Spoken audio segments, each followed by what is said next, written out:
Hello dear students. So today we had costing CA intermediate May 22 paper. We'll have a review of the paper.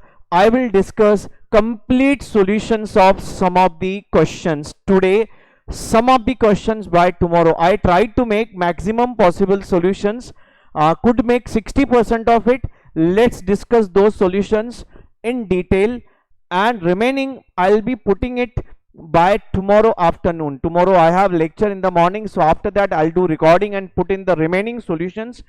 But 60% paper का solutions अभी हम अगले 20 minute में discuss कर लेते हैं. आप आंसर्स वेरीफाई करना है तो कर सकते हैं. दोस्तों यहाँ पे मैं डिस्क्लेमर बोलना चाहूँगा, ये मैंने पेपर बहुत ही फास्ट सॉल्व किया है, तो in calculations errors and omissions can be there, but I have tried my best कि मैं कुछ मिस आउट नहीं करूं. I have done it very fast and quick.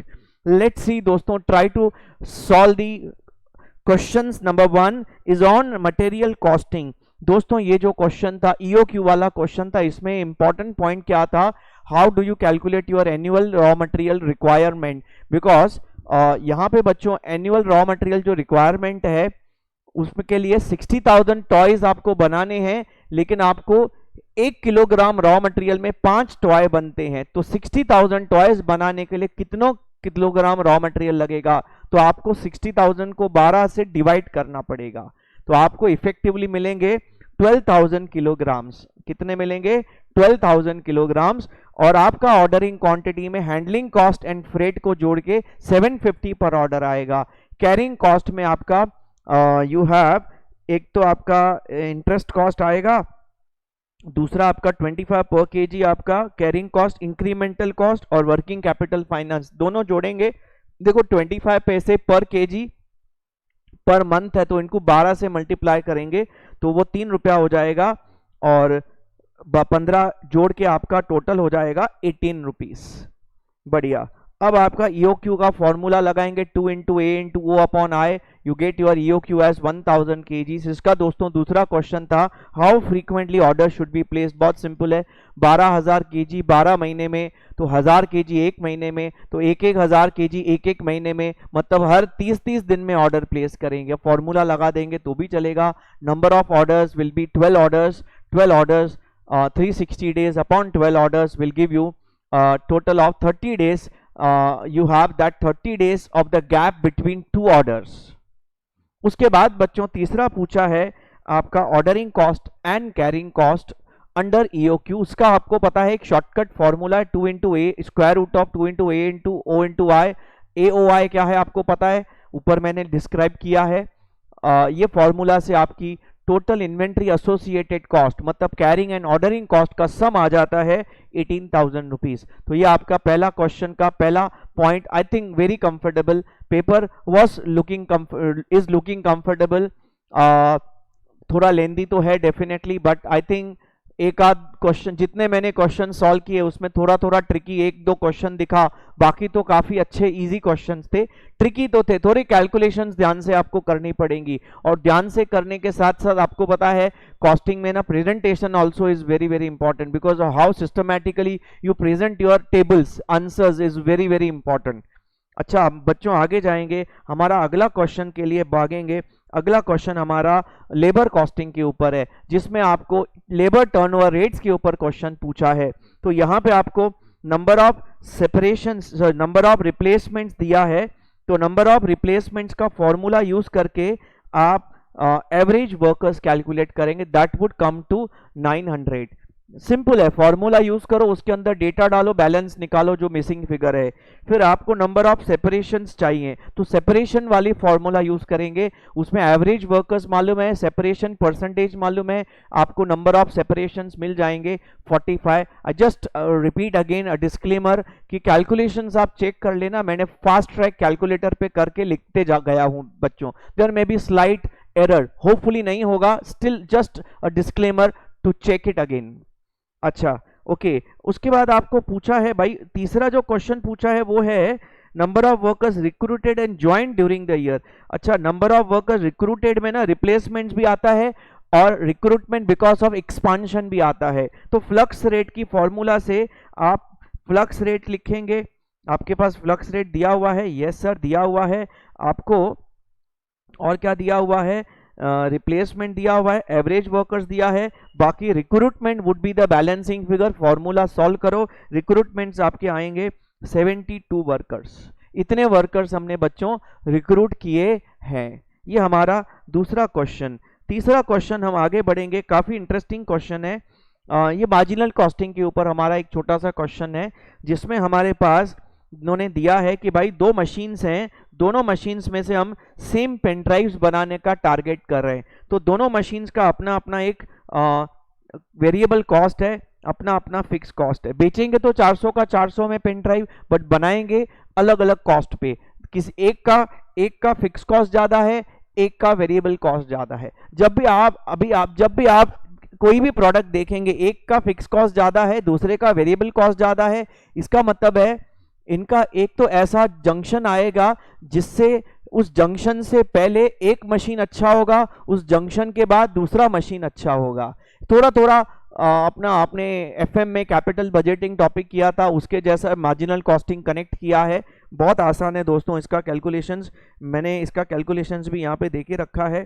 अगर आप देखेंगे फर्स्ट केस में आपको इन्होंने बोला है, इसमें ना इन्होंने क्या देके रखा है, जरा क्वेश्चन में क्या पूछा एक बार मैं आपको बता देता हूं। Recommend which machine should be chosen. अच्छा, लेकिन इससे है ना इन्होंने एक यहां पे ना रेस्ट्रिक्शन देके रखा है,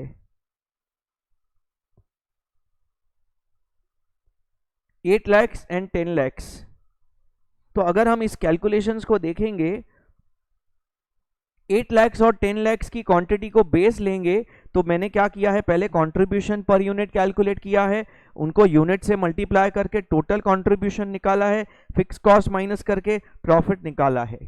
तो फर्स्ट केस में ना product machine B is the better machine, because machine B is giving us higher profits बच्चों, ठीक है। लेकिन आपके सेकंड केस में, इसी में अगर आप सेकंड केस में चले जाएंगे, उन्होंने बोला है कि अगर आप डिमांड अनलिमिटेड है और capacities of two machines are as follows 12 lakhs 12 lakhs।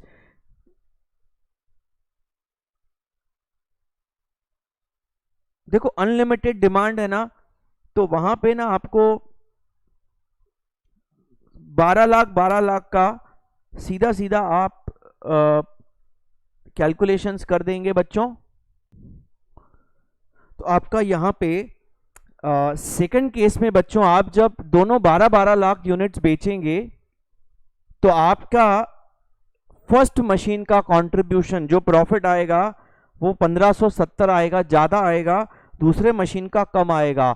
अब इंस्टीट्यूट ने क्वेश्चन में नीचे पूछा है ऐसा क्यों हो रहा है, क्योंकि आपके फर्स्ट ऑप्शन में आपका प्रोडक्ट मशीन भी अच्छा आ रहा है, 1200 लाख का प्रॉफिट आ रहा है, और इसमें आपका मशीन ए अच्छा आ रहा है। तो सबसे पहली बात यहाँ पे आपके दो प्रोडक्ट्स हैं, मैं थोड़ा टेक्निकल जा रहा हूं, मैं लॉजिक बता रहा हूं। दो प्रोडक्ट्स हैं, एक का वेरिएबल कॉस्ट ज्यादा है तो एक का फिक्स कॉस्ट ज्यादा है, ए का वेरिएबल कम है फिक्स ज्यादा है, और बी का वेरिएबल ज्यादा है फिक्स कम है। जब ऐसे दो प्रोडक्ट्स होते हैं तो दोस्तों इनमें से ना इनका एक आपस में इक्विलिब्रियम पॉइंट होता है, कॉस्ट ब्रेक इवन होता है। तो उस पर्टिकुलर क्वांटिटी के नीचे अगर इक्वल क्वांटिटी पहली बात इक्वल क्वांटिटी है, उस क्वांटिटी के नीचे आपका एक प्रोडक्ट अच्छा होता है, उस क्वांटिटी के ऊपर दूसरा प्रोडक्ट अच्छा होता है। तो यहां पे मैंने वो कॉस्ट ब्रेक इवन कैलकुलेट किया है, वो 7.5 लाख यूनिट्स आता है। अगर आप 7.5 लाख यूनिट्स दोनों प्रोडक्ट्स बेचेंगे, आपका सेम प्रॉफिट आएगा। 7.5 लाख से कम बेचेंगे इक्वल क्वांटिटी दोनों मशीन्स, तो आपका वो अच्छा आएगा प्रोडक्ट जिसका फिक्स कॉस्ट कम है। और 7.5 लाख के ऊपर अगर आप प्रोडक्ट बेचेंगे तो दोस्तों आपका वो प्रोडक्ट बेटर होगा जिसकी फिक्स कॉस्ट ज्यादा है। बिकॉज क्या होता है, प्रोडक्शन बढ़ने से कौन सा कॉस्ट बढ़ता है, वेरिएबल कॉस्ट बढ़ता है, वो तो छोटा कंपैरेटिवली छोटा है, फिक्स कॉस्ट बड़ा है जो नहीं बढ़ेगा। तो इफेक्टिवली यहाँ पे जैसे आप प्रोडक्शन बढ़ाते जाएंगे वैसे आपका product with high fix cost, मतलब machine A will be better option. और वैसे आप इनको लॉजिकली थोड़े कमेंट्स बच्चों दे सकते हैं, कॉस्ट ब्रेक इवन कैलकुलेट कर सकते हैं, बट नॉट रिक्वायर्ड। एटलीस्ट आप बता सकते हैं कि एक पॉइंट के ऊपर एंड नीचे, और पहले वाले केस में इक्वल क्वांटिटी नहीं है, 8 lakhs एंड 10 lakhs, तो ऑटोमेटिकली बी का क्वांटिटी ज़्यादा है तो इफेक्टिवली उसका प्रॉफिट ज़्यादा आ रहा है। बट सेकेंड केस में दोनों का क्वांटिटी इक्वल है। इक्वल क्वांटिटी में आई रिपीट 7.5 लाख के ऊपर जाएंगे तो हमेशा ए अच्छा होगा, 7.5 लाख के नीचे जाएंगे तो हमेशा बी अच्छा होगा। 7.5 लाख कॉस्ट ब्रेक इवन है। ये कैसे निकाला? Change in fix cost upon change in contribution per unit will give you cost break even. ये आपके मार्जिनल कॉस्टिंग में आपने सीखा होगा दोस्तों। तो मैं आगे बढ़ता हूं अगले क्वेश्चन के साथ। My next question for discussion would be, अगला पेज में आ जाते हैं। अगला क्वेश्चन वुड बी, हाँ, ये आपका ऑपरेटिंग कॉस्टिंग सर्विस कॉस्टिंग का क्वेश्चन है, जिसमें आप अपनी फैक्ट्री में कोल 2 अलग अलग माइंस से लेके आ रहे हैं। दोनों माइंस का डिस्टेंस अलग है। दोनों माइंस के पास जो ट्रक्स जाते हैं उनकी स्पीड है 40 किलोमीटर पर आवर की। अच्छा, तो इसमें ना मैंने एक चीज मिस आउट की है जो मुझे दिख रही है। I will just do it. हाँ बच्चों, मैंने इसमें करेक्शन कर दिया। अब देखो ध्यान से, ये माइन, जो पहला माइन X है वो 15 किलोमीटर दूर है, मतलब distance travel will be 30 kilometre. Y का 20 किलोमीटर वन साइड है, तो two side will be 40 kilometre. तो एक सबसे पहला इंपॉर्टेंट चीज है, बच्चे यहाँ पे रिटर्न जर्नी का किलोमीटर्स लेना भूल जाते हैं, तो ये पहला इंपॉर्टेंट चीज ध्यान करना है। उसके बाद आपको एक ट्रिप, देखो इसमें ना एक ट्रिप का कॉस्ट निकालना पड़ेगा। एक ट्रिप में आप देखो लोडिंग टाइम आपको दिया है प्लस अनलोडिंग टाइम दोनों का दिया है प्लस ट्रैवल टाइम। अब ट्रैवल टाइम आपको आने जाने का बच्चों दोनों लेना पड़ेगा, आने का प्लस जाने का ट्रैवल टाइम। तो दैट कैलकुलेटेड कि 40 किलोमीटर पर आवर की स्पीड है, तो आपको 30 किलोमीटर ट्रैवल करने के लिए लगभग 45 मिनट्स लगेंगे। And same way B Y mine एक 40 किलोमीटर आने जाने का, तो 40 किलोमीटर 40 की स्पीड से 1 घंटा ही लगेगा। तो टोटल ट्रिप का टाइम आपका बैठेगा 90 मिनट और 100 मिनट। एक ट्रिप फ्रॉम X, एक ट्रिप फ्रॉम Y। अब आपकी कॉस्ट कैलकुलेशन होगी। आपकी जो डायरेक्ट वेजेस डेप्रिसिएशन पहला कॉस्ट है, ये 12 रुपया पर आवर है, तो 90 मिनट मतलब 1.5 घंटे का 18 रुपया ले लिया मैंने, और 12 रुपया पर आवर है, तो 100 मिनट का क्रॉस मल्टीप्लाई करके 20 रुपया आएगा। कैलकुलेट करो कि 60 मिनट का 12 रुपया, तो 100 मिनट का कितना, क्रॉस मल्टीप्लाई। उसके बाद आपको fuel tyre replacement maintenance cost per kilometre के हिसाब से दिया है, 1 रुपया 60 पैसा इंटू 30 किलोमीटर, 1 रुपया 60 पैसा इंटू 40 किलोमीटर। तो टोटल कॉस्ट आपका ऐड करके लेंगे तो 66X का आएगा और 84Y का आएगा। तो बच्चों ये आपका कॉस्ट आ गया। लेकिन आपको पूछा क्या है, कॉस्ट पर अगर मैं रैंक दूंगा ना, तो I will give first rank to mine X, जिसमें हमारा इफेक्टिव एक ट्रिप का कॉस्ट 66 कम आता है और कोल उतना ही हम लोग लेके आते हैं। अच्छा, इसमें आपको टन किलोमीटर्स निकालने पड़ेंगे, बिकॉज कॉस्ट पर टन पर किलोमीटर पूछा है। तो याद करना, टन किलोमीटर्स में जाने का और आने का में जाने का टन किलोमीटर 0, क्योंकि खाली ट्रक जाएगा तो tons into kilometre, 0 tons into 15 kilometres. वापस आने का 4 tons into 15 kilometres, that comes to 60। दोनों इसका भी, इसका कितना आएगा सेम, नहीं इसका 80 आएगा, क्योंकि इसका जाने का 0 टन्स इंटू 20 किलोमीटर 0, वापस आने का 4 टन्स इंटू 20 किलोमीटर 80। सो ये आपके टन किलोमीटर्स हैं। आपकी कॉस्ट को टन किलोमीटर से डिवाइड करेंगे, कॉस्ट पर टन किलोमीटर भी हमारा तैयार हो गया, रेडी हो गया, परफेक्ट आ गया दोस्तों। ठीक है, प्लीज चेक माय कैलकुलेशंस। उसके बाद बच्चों हमारा अगला है क्वेश्चन, ये काफ़ी इंटरेस्टिंग क्वेश्चन है। ये 2 जॉब्स हैं जिसमें आपको बीच में बहुत अच्छा घुमाया है। Factory overhead rate is percentage of wages, percentage नहीं मालूम है। उसके बाद आपको बोला है admin overhead rate is percentage of factory cost, वो परसेंटेज भी नहीं दिया है। तो बहुत ही जबरदस्त क्वेश्चन है। सर ये कैसे सॉल्व करेंगे? बहुत सिंपल आंसर दे रहा हूँ साइमल्टेनियस इक्वेशन मेथड से।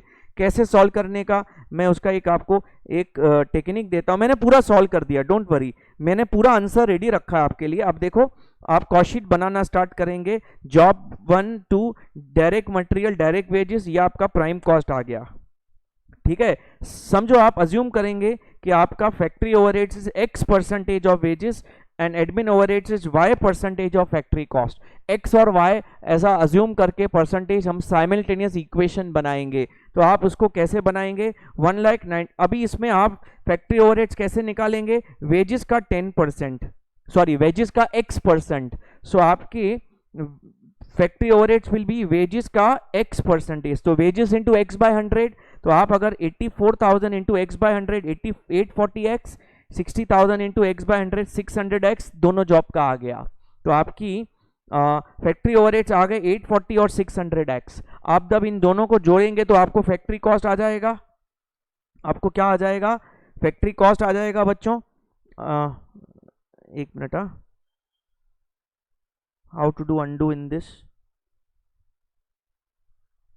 चलो, फैक्ट्री कॉस्ट जो आपका बच्चों आएगा उसमें आपको क्या करना पड़ेगा, फैक्ट्री ओवरहेड्स जोड़ने पड़ेंगे। फैक्ट्री ओवरहेड्स के बाद फैक्ट्री कॉस्ट के बाद आप आएंगे एडमिन ओवरहेड्स। अब बच्चों एडमिन ओवरहेड्स कितना बोला है, एडमिन ओवरहेड्स बोला है फैक्ट्री कॉस्ट का y परसेंटेज। ये बहुत कॉम्प्लिकेटेड हो जाएगा। ये आपका फैक्ट्री कॉस्ट, ये आपका फैक्ट्री कॉस्ट का y परसेंटेज और जॉब बी में फैक्ट्री कॉस्ट का y परसेंटेज। तो इसको दोस्तों ब्रैकेट को ओपन करके इक्वेशन को सॉल्व करेंगे। अच्छा, तो हमें फैक्ट्री ओवरहेड्स भी मिल गए। अब इक्वेशन बनाएंगे। कैसे इक्वेशन, मैंने क्या किया है, यहाँ पे आपको सेल्स दे के रखा है, ये सेल्स लिखा मैंने। फिर आपको प्रॉफिट परसेंटेज ऑन कॉस्ट दिया है, तो मैंने उस प्रॉफिट परसेंटेज को सेल्स पे कन्वर्ट करके दोनों का प्रॉफिट कैलकुलेट किया और वो दोनों का प्रॉफिट सेल्स में से माइनस करके दोनों का टोटल कॉस्ट रेडी कर दिया, ठीक है ना। अब यहाँ पे ना बीच के मिसिंग फिगर्स हैं, तो हम लोग इसमें ना बच्चों इक्वेशन बनाएंगे। हम क्या बोलेंगे, हम बोलेंगे prime cost plus factory overheads plus admin overheads is equal to total cost. हमें प्राइम कॉस्ट मालूम है 192, factory overheads 840x, admin overheads हमने वो y परसेंटेज निकाल के रेडी रखा है और टोटल कॉस्ट अभी अभी निकाला। इससे हम हमारी फर्स्ट इक्वेशन रेडी करेंगे।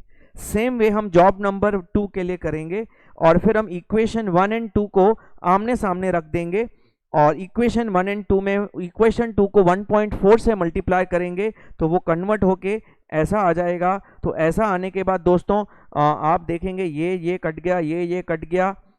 डिफरेंस निकालने के बाद आपको मिलेगा y 20%।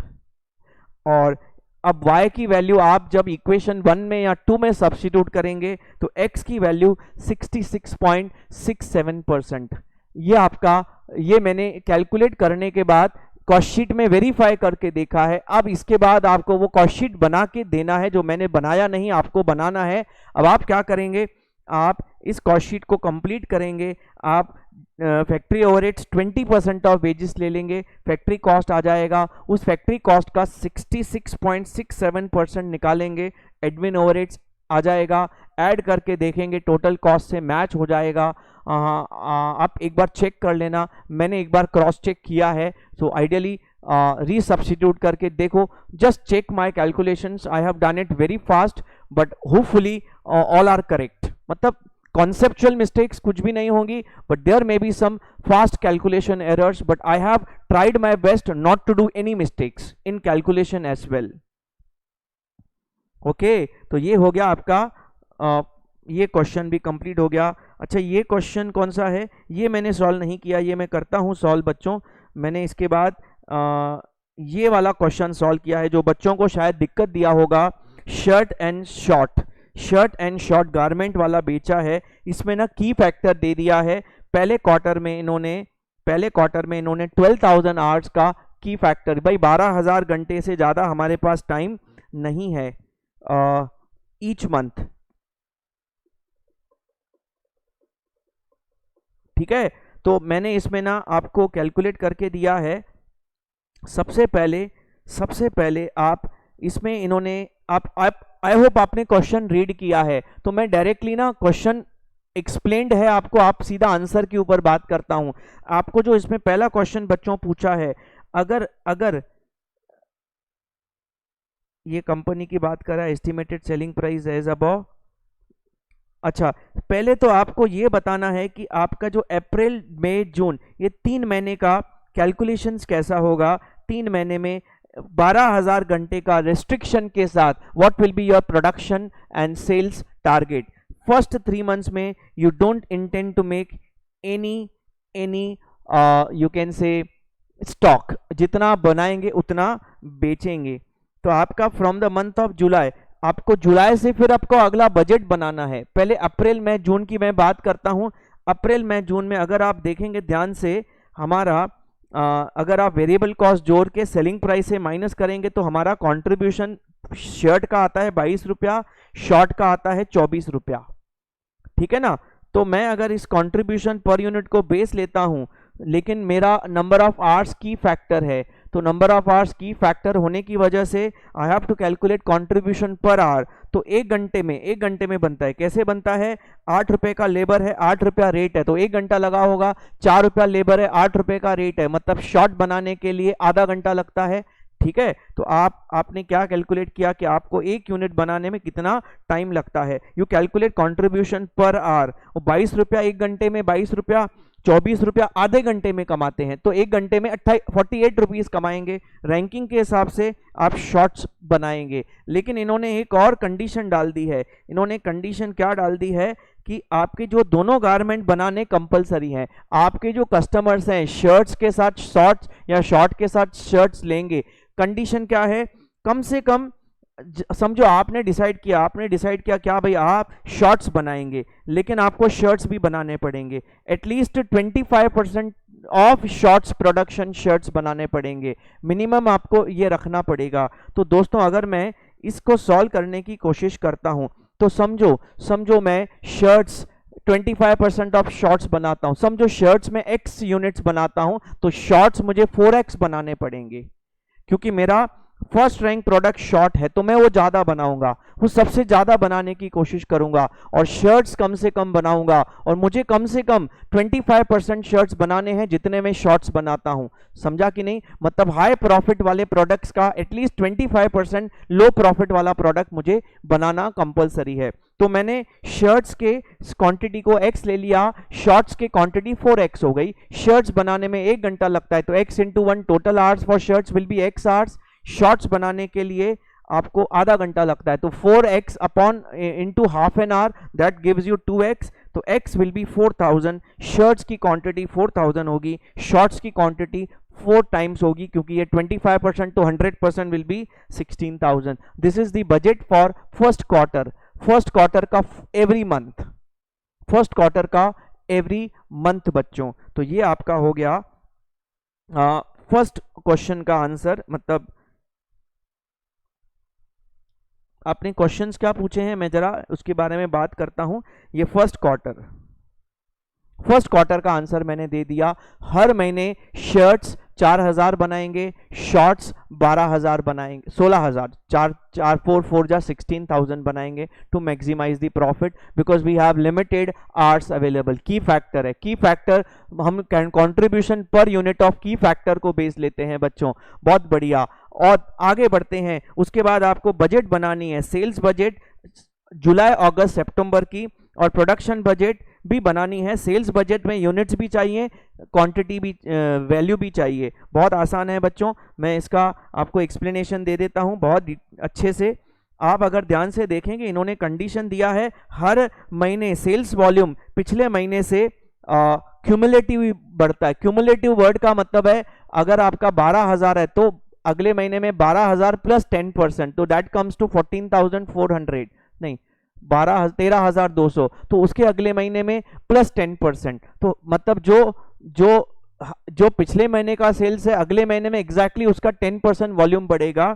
और इन्होंने क्या बोला है कि जो अगले महीने में आप प्रोडक्ट बेचेंगे उसका 40% एक महीना पहले बनाएंगे। और एज ऑन 1 जुलाई आपका कोई भी क्वांटिटी नहीं है, कोई भी स्टॉक, ओपनिंग स्टॉक 1 जुलाई को नहीं है। इसको आपने अगर बेस लिया तो आप सॉल्यूशन कैसे निकालेंगे? बहुत सिंपल सॉल्यूशन, सिंपल वे में आपको मैं बताता हूं। इन्होंने बोला है, इन्होंने एक और चीज हमें दी है जिसको मैं वापस एलोबरेट करना चाहूंगा। इन्होंने बोला है कि कंपनी एक्सपेक्ट करता है कि जुलाई में शर्ट्स का 15,000 यूनिट्स बिकेगा और शॉर्ट्स का 20,000 यूनिट्स बिकेगा। तो जुलाई का सेल्स तो दे के रखा है, क्या टेंशन है? अच्छा, तो मैं आगे बढ़ता हूं। आप देखो, जुलाई का सेल्स 15,000, तो अगस्त का सेल प्लस 10% ऑफ जुलाई, तो और सितंबर का सेल अगस्त के सेल का प्लस 10% इंटू 60 60 60 सेलिंग प्राइस बोला सेम रखने का है। आप मल्टीप्लाई खुद ही कर दो। सेम वे हमने शॉर्ट्स का किया, जुलाई का 20,000 यूनिट्स है, प्लस 10% 22, उस 22 का प्लस 10 क्यूमुलेटिवली का मतलब है कि जो आया आगे उसका 10% आपको लेना पड़ेगा। तो आपको 24,200 उसका सेलिंग प्राइस आप मल्टीप्लाई करेंगे। अच्छा, आपको प्रोडक्शन बजट खाली यूनिट्स में बनाना है, तो आपको पता है you have equation opening stock plus production minus closing stock is equal to sales quantity. तो सेल्स से रिवर्स जाएंगे, sales plus closing stock less opening stock will give you production. कैसे करेंगे? आपको सेल्स तो तीनों मिल गए। अच्छा, क्लोजिंग स्टॉक कैसे मिलेगा? क्लोजिंग स्टॉक मिलना बहुत आसान है। नेक्स्ट मंथ के सेल का 40%, अगस्त के सेल्स का 40%, जुलाई का क्लोजिंग स्टॉक, सितंबर के सेल का 40%, अगस्त का क्लोजिंग स्टॉक, अक्टूबर का सेल्स निकालो प्लस 10% करके, उसका 40%, सितंबर का क्लोजिंग स्टॉक। अब ओपनिंग स्टॉक कैसे निकालेंगे? इसको तो कैलकुलेट नहीं करना पड़ता, 1 जुलाई का 0 बोला है। अच्छा, अगस्त का कैसे निकालेंगे? जुलाई का क्लोजिंग, अगस्त का ओपनिंग, अगस्त का क्लोजिंग, सितंबर का ओपनिंग, आपको प्रोडक्शन मिल गए। सेम वे आप, ये मैंने शर्ट्स का प्रोडक्शन बजट बनाया है, सेम वे में बच्चों आप शॉर्ट्स का प्रोडक्शन बजट भी बना लेना। उम्मीद है it's all going very well. एक और सम हमने बहुत इजीली कंप्लीट कर दिया दोस्तों। इसके बाद हमारा अगला सम जो मेरे को लगता है बहुत ही कंफर्टेबल है, जिसको भी फॉर्मेट याद है, कॉस्ट शीट का तो बेड़ा पार है दोस्तों। तो आप अगर कॉस्ट शीट का मैं सीधा आंसर डिस्कस करता हूं, कॉस्ट शीट का ये मैंने पूरा फॉर्मेट बना के आंसर बना के रखा है बच्चों। आपकी पहले आप इसमें ना 3 कॉलम बनाएंगे तो अच्छा होगा, 2 रुपीस के कॉलम और 1 पर यूनिट का कॉलम। रुपीस का कॉलम जो होता है, एक इनर एक आउटर। कोई कोई पर यूनिट का कॉलम नहीं बनाता है, लेकिन पर यूनिट बाद में निकालना ही पड़ेगा एफजी वैल्यूएशन के लिए। बहुत अच्छी अच्छी पॉइंट्स दी हैं, है लेकिन बहुत सिंपल क्वेश्चन, मतलब फॉर्मेट खाली आपको अच्छे से याद होना चाहिए। तो आपका आपने raw material opening plus purchase closing ले लिया, कंजम्पशन आ गया, आपका प्रोडक्शन क्वांटिटी 3000 यूनिट्स दिया है, उससे मैंने डिवाइड कर दिया दोस्तों, वेजेस भी डाल दिया, तो आपको प्राइम कॉस्ट मिल गया, पर यूनिट भी मिल गया। अच्छा, फैक्ट्री ओवरहेड्स में depreciation of plant, lease of assets और पोल्यूशन कंट्रोल इंजीनियरिंग इक्विपमेंट्स वाला जो खर्चा है 3 आएंगे, जोड़ देंगे तो आपको फैक्ट्री कॉस्ट मिलेगा। फैक्ट्री कॉस्ट मिलने के बाद अभी आपको पता है कॉस्ट शीट का जो रिसेंट लेटेस्ट, अभी जो पिछले साल लास्ट टू लास्ट ईयर जो फॉर्मेट दिया गया है, उसमें आपको quality control, research, primary packing, admin, production related चारों cost factory overheads, factory cost के बाद जोड़ने पड़ेंगे, और जोड़ने के बाद आपका कॉस्ट ऑफ प्रोडक्शन आ जाएगा दोस्तों, दैट कम्स टू 126 रुपीज। देखो आपका कहाँ तक कितना राइट गया है। उसके बाद आपको ओपनिंग और क्लोजिंग स्टॉक ऐड लेस करना है। ओपनिंग स्टॉक दोस्तों ऐड करेंगे, ओपनिंग स्टॉक क्लोजिंग स्टॉक का पर यूनिट कॉलम में हम कुछ नहीं लिखते, 28,000। क्लोजिंग स्टॉक कैसे निकालेंगे? आप अगर क्वेश्चन ध्यान से पढ़ेंगे, उन्होंने बोला है कि करंट ईयर में हमने ओपनिंग स्टॉक पूरा बेच दिया, ओपनिंग स्टॉक पूरा बेच दिया, मतलब क्लोजिंग स्टॉक कहां से आया? करंट ईयर प्रोडक्शन से आया। तो क्लोजिंग स्टॉक 400 यूनिट्स क्या प्राइस पे वैल्यू करेंगे?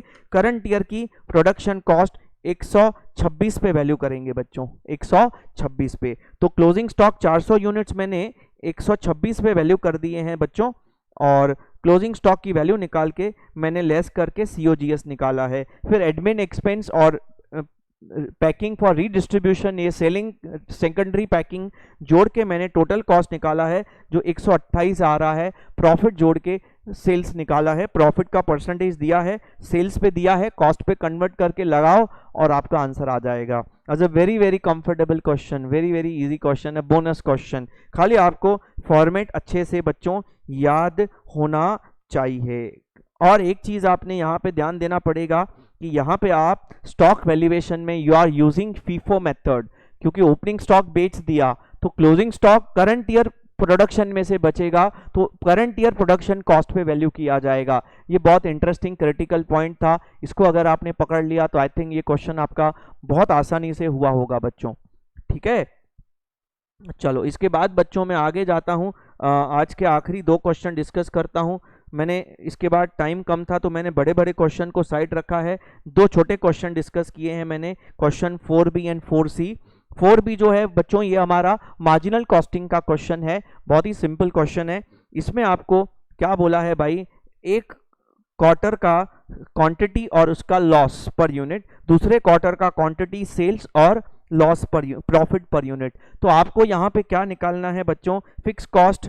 तो आप कैसे निकालते हैं, देखो मैंने आपको एक फॉर्मूला दिया है, आपके पास एक फॉर्मूला है कंट्रीब्यूशन पर यूनिट या पीवी रेशो निकालने का, change in profit upon change in contribution, change in output. Change in sales करेंगे तो फिर परसेंटेज कंट्रीब्यूशन पीवी रेशो आएगा, और चेंज इन आउटपुट करेंगे तो कंट्रीब्यूशन पर यूनिट आएगा। तो आपका 12,000, सो पहला आपका 12 लाख रुपया प्रॉफिट है। कैसे 12 लाख का प्रॉफिट है, सेकंड क्वार्टर में 30,000 यूनिट 40 का प्रॉफिट, 12,000 यूनिट 35 का लॉस है, 4,20,000 का क्या है बच्चों, लॉस है, और ये प्रॉफिट है। तो चेंज इन प्रॉफिट में आप ध्यान देना, माइनस माइनस प्लस हो जाता है। यहाँ पे बच्चे गड़बड़ करेंगे, 12 लाख में से 4,20,000 माइनस कर देंगे, लेकिन 12 लाख में 4,20,000 ऐड करना है क्योंकि आप डिफरेंस इन एक प्रॉफिट में से लॉस माइनस कर रहे हैं। तो profit is 12 lakhs and loss is -420, तो minus minus 420 becomes plus 420, that gives you a contribution of 90 per unit.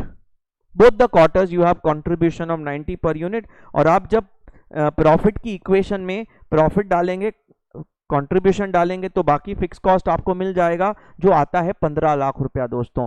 और उसके बाद आपने पीवी रेशो निकालना है। पीवी रेशो मैंने निकाला है, 20% आ रहा है, 90 रुपए का कंट्रीब्यूशन है, 450 का सेलिंग प्राइस है, 20% का पीवी रेशो है दोस्तों।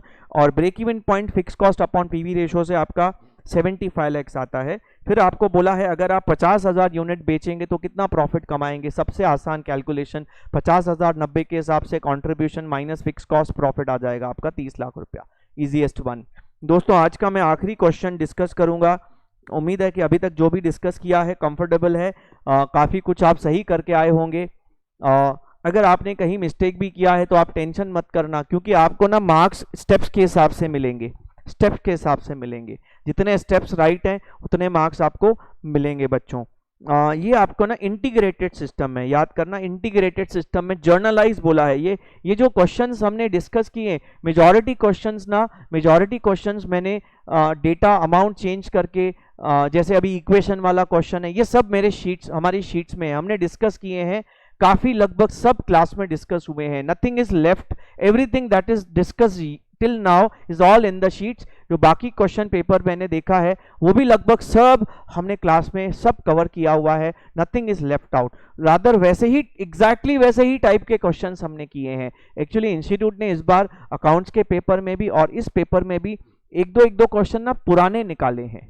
पुराने मतलब जब मैं पढ़ता था तभी, अभी वो काफ़ी शीट्स में से निकल चुके हैं, बट स्टिल कुछ कुछ लोग पढ़ाते हैं, तो मुझे भी काफ़ी मज़ा आता है। कॉस्टिंग पढ़ाने में बहुत मज़ा आता है, मेरा सबसे फेवरेट सब्जेक्ट है, तो मैं तो ले लेता हूँ भाई, टाइम मिलना चाहिए खाली बस।